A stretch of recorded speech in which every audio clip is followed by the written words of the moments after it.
اللہ تعالیٰ نے قرآن حکیم میں اہل ایمان کو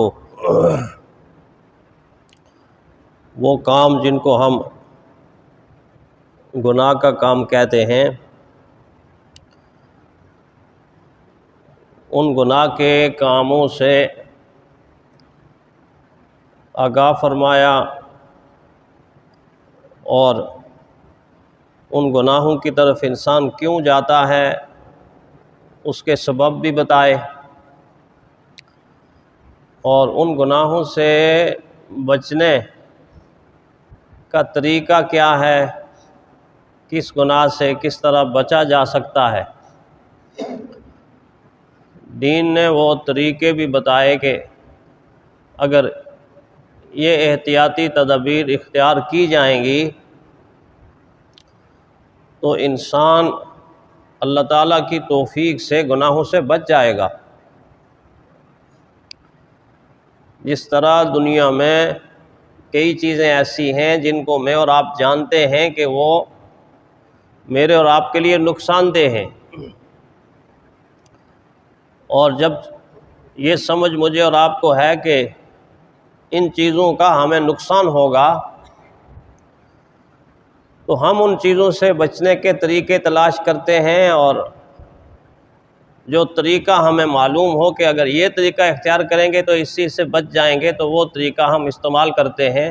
چنانچہ اس خطرے سے یا اس تکلیف سے ہم محفوظ ہو جاتے ہیں۔ معمولی سی اور سادہ سی مثال لے لیں کہ بارش کے موسم میں شدید بارش ہو یا اولے پڑ رہے ہوں تو ہم میں سے ہر آدمی کو اتنی سمجھ ہے کہ بارش سے بچنے کے لیے اگر ہم چھتری استعمال کریں گے تو کافی حد تک بارش سے ہمارا دفاع ہو جائے گا، بچ جائیں گے۔ اور اگر شدت کی دھوپ ہو، انتہائی شدت کی دھوپ ہو، ناقابل برداشت بعض دفعہ دھوپ ہوتی ہے، جون جولائی کی گرمی ہمارے ہاں بہت زیادہ ہوتی ہے، تو اکثر لوگ اس دھوپ سے بچنے کے لیے بھی چھتری استعمال کرتے ہیں۔ چھتری کا استعمال کر لیں گے تو دھوپ سے بچ جائیں گے، کہیں بیٹھے ہیں تو درخت کے سائے کا سہارا لے لیں گے تو دھوپ سے بچ جائیں گے، کوئی چھت ہے اس کے نیچے اگر تھوڑی دیر بیٹھیں گے تو دھوپ سے بچ جائیں گے، دیوار کا سایہ ہے تھوڑی دیر اس میں ٹھہریں گے تو دھوپ سے بچ جائیں گے۔ اسی طرح اگر شدت کا طوفان آنن فانن آ گیا ہے، ہواؤں نے اپنے تیور بدل لیے ہیں، تو فوراً انسان کے ذہن میں آتا ہے کہ چار دیواری کے اندر آ جائے، مضبوط آڑ کے ساتھ آ جائے اور اس طوفان سے بچ جائے۔ کہیں قریب ہی آگ لگ گئی تو فوراً انسان کا ذہن جاتا ہے کہ کسی نہ کسی طرح پانی تلاش کر کے اس کو بجھائے، اس پہ مٹی ڈال دے یا پانی ڈال دے تاکہ پھیل نہ جائے، زیادہ نقصان نہ ہو جائے، جسمانی اعتبار سے بھی اور مالی اعتبار سے۔ ہر آدمی اتنی سمجھ رکھتا ہے کہ ان نقصان دہ چیزوں سے بچنے کے لیے فوراً کوئی نہ کوئی تدبیر اختیار کر لیتا ہے، کوئی نہ کوئی تدبیر اختیار کر لیتا ہے۔ حتیٰ کہ اگر دشمن کا خطرہ ہو تو پھر بھی دشمن کے مقابلے کے اندر کھڑی ہونے والی فوج دفاعی تدابیر اختیار کرتی، اپنے مورچے کے اندر اپنے آپ کو سیف محسوس کرتے ہیں، قلعوں کے اندر اپنے آپ کو سیف محسوس کرتے ہیں۔ اس جگہ پر جس جگہ پر دشمن کی نگاہ نہ پہنچ رہی ہو، اس کی رسائی نہ ہو، وہ بمبارمنٹ نہ کر سکتا ہو یا وہ فائرنگ نہ کر سکتا ہو، تو انسان فوراً اپنی عقل کے ساتھ یہ سوچ کے ایسی جگہ کا انتخاب کر کے اپنے آپ کو محفوظ کر لیتا ہے۔ یہ دنیا کے اعتبار سے میں نے دو چار باتیں آپ سے عرض کی ہیں۔ اللہ تعالیٰ نے مجھے اور آپ کو ان خطروں سے بچانے کی تدابیر مجھے اور آپ کو دی ہیں کہ جو خطرے ان دنیا کے ان معمولی خطروں سے کروڑ ہا گنا زیادہ خطرے، اس لیے کہ ان خطرات سے ہمیں یا ان چیزوں سے ہمیں نقصان پہنچے گا تو وقتی تھوڑا سا نقصان ہوگا، لیکن جو خطرہ گناہ کا خطرہ ہے، جو خطرہ معصیت کا خطرہ ہے، جو خطرہ اللہ کی نافرمانی کا خطرہ ہے، اللہ سے بغاوت کا خطرہ ہے، کفر کا خطرہ ہے، شرک کا خطرہ ہے، اور سارے کے سارے اس طرح کے دوسرے گناہ اور جرائم کا خطرہ ہے، وہ خطرات اگر انسان اس سے محفوظ نہ رہا یا اس سے توبہ نہ کی یا باز نہ آیا تو پھر چلتا چلتا چلتا چلتا ایک وقت ایسا آئے گا کہ قبر کی دیواروں سے جا ٹکرائے گا، اور قبر کی دیواروں سے ٹکرانے کے بعد پھر واپس نہیں آئے گا، دوزخ کا ایندھن بن جائے، دوزخ کا ایندھن بن جائے۔ کتنا بڑا خطرہ ہے۔ شیطان کا سب سے پہلا حربہ اور وار یہی ہوتا ہے کہ میں اس انسان کو جس پٹڑی پر راہ راست پر چل رہا ہے کس طرح کانٹا چینج کر کے تھوڑا سا ٹیڑھا کر دوں۔ اگر میں ذرہ برابر ٹیڑھا کروں گا تو آہستہ آہستہ کرتے کرتے کرتے کرتے وہ ایسا اینگل بدلے گا، ایسا زاویہ بدلے گا کہ جانا تھا مشرق کی طرف اور بے دہانی میں مغرب میں جا نکلے گا، پتہ ہی نہیں لگتا انسان کو،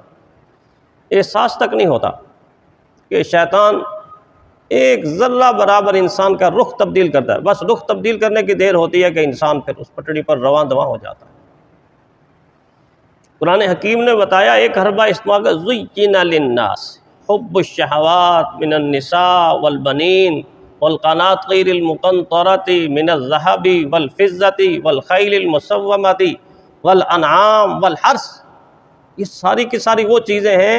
کہ ان چیزوں کی محبت انسان کے دل کے اندر شیطان کوٹ کوٹ کر بھرتا ہے، اور ویسے بھی نیچرلی فطری طور پر انسان ان چیزوں کی محبت رکھتا ہے۔ انسان کے دل کے اندر ان چیزوں کی محبت ہوتی ہے، عورتوں کی محبت، اولاد کی محبت، سونے کی محبت، چاندی کی محبت، مال کی محبت، دولت کی محبت، اور اس کے ساتھ اگر کوئی ذمہ دار ہے تو کھیتیوں کی محبت، اگر کوئی مال مویشی پالنے والا ہے تو مال مویشی کی محبت۔ یہ ساری چیزیں گن گن کر بتائیں کہ یہ ان چیزوں کی محبت جب دل کے اندر پیدا ہوتی ہے تو محبت بعض دفعہ انسان کو اندھا اور بیدہ کر دیتی ہے، اور جب وہ اندھا اور بہرا ہو جاتا ہے تو پھر حلال اور حرام کی تمیز مٹ جاتی ہے، جائز اور ناجائز کی تمیز مٹ جاتی ہے، حق اور باطل کا فرق مٹ جاتا ہے، نفع اور نقصان سمجھ نہیں آتا، وہ نقصان کو نفع سمجھتا رہتا ہے اور نفع کو نقصان سمجھتا رہتا ہے۔ بڑا خطرہ ہے، یہ بڑا خطرہ ہے۔ شیطان سب سے پہلے گناہ کو مزین کرتا ہے، مزین میم، مرصع کرتا ہے۔ مرصع کسے کہتے ہیں؟ جیسے کپڑے کے اوپر نہیں کشیدہ کاری کرتے ہیں، تو ایک عام کپڑا جب کشیدہ کاری ہو نا تو بڑا خوبصورت لگتا ہے۔ کوئی رومال کوئی بناتا ہے، کوئی کپڑا بناتا ہے، اس کے اوپر دھاگے سے عورتیں کشیدہ کاری کرتے ہیں۔ شیطان گناہ کو مزین کرتا ہے، مرصع کرتا ہے، مرغوب بناتا ہے۔ مرغوب جس کی طرف انسان کی رغبت بار بار ہو، مرغوب بناتا ہے، مزیدار بناتا ہے، پھر انسان کا ذہن آگے بڑھ کے قبول کر لیتا ہے کہ میرا مطلوب بھی یہی ہے، میرا مقصود بھی یہی ہے۔ یہ سارے لفظ جو میں نے استعمال کیے اس میں میم استعمال ہو رہی ہے۔ مزین کرتا ہے، مرصع کرتا ہے، مرغن کرتا ہے اور مزیدار بنا دیتا ہے، مطلوب اور مقصود بنا کے انسان کے ذہن کے اندر اتار دیتا ہے۔ پھر اگلی میم تک انسان کو ہوش نہیں رہتا، وہ اگلی میم موت کی میم ہے، جس کے بارے میں فرمایا الہاکم التکاثر حتی زرتم المقابر۔ یہ ساری میمیں ایسے انسان کے ذہن کے اندر داخل کرتا ہے کہ موت کی میم تک اس کو ہوش نہیں آتا۔ اس طرح شیطان انسان کو جرائم کی دنیا میں، معصیت کی دنیا میں، کرائم کی دنیا میں، گناہ کی دنیا میں اور نافرمانی دنیا کے اندر اتار دیتا۔ اور پھر صرف شیطان ہی نہیں اتارتا، بلکہ انسان کے ماحول کے اندر کچھ ایسے کردار ہیں جو انسان کو گناہ کی طرف لے کے چلے جاتے ہیں۔ ماں کے پیٹ سے پیدا ہونے والا بچہ کبھی چور پیدا نہیں ہوتا، کبھی ڈاکو پیدا نہیں ہوتا، وہ پیدا ہونے کے بعد راشی نہیں ہوتا، رشوت لینے والا نہیں ہوتا، سود کھانے والا نہیں ہوتا۔ ابھی تو ہے ہی وہ چھوٹا سا، اس کو تو ان چیزوں کا پتہ ہی کوئی نہیں ہے۔ پیدائشی لحاظ سے کوئی چور نہیں ہوتا، کوئی ڈاکو نہیں ہوتا، کوئی بدکار نہیں ہوتا، کوئی رشوت لینے والا اور سود کھانے والا نہیں ہوتا، کوئی کسی کا قاتل بھی نہیں ہوتا، کوئی ظالم بھی نہیں ہوتا۔ اللہ تو معصوم پیدا کرتے ہیں، کل مولود یولد علی فطرہ، حدیث کے اندر بتایا گیا کہ ہر پیدا ہونے والا بچہ معصوم پیدا ہوتا ہے، فطرت پر پیدا ہوتا ہے۔ اللہ تعالیٰ نے جو اس کی فطرت بنائی ہے وہ معصوم فطرت۔ آگے آ کر ایک معصوم انسان کو بعض دفعہ چور بنانے میں اور ڈاکو بنانے میں اور قاتل بنانے میں معاشرہ اپنا کردار ادا کرتا ہے، ماحول اپنا کردار ادا کرتا ہے۔ ماحول کی اونچ نیچ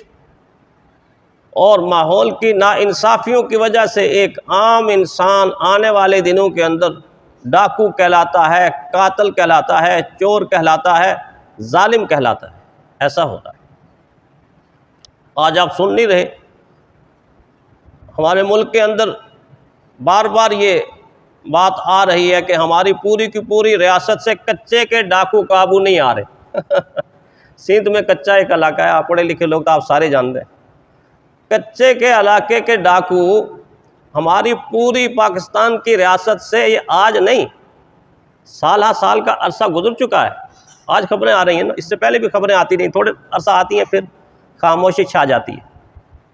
کچے کے ڈاکو پوری پاکستان کی ریاست سے قابو میں نہیں آ رہے، اور کچا سندھ کا علاقہ ہے،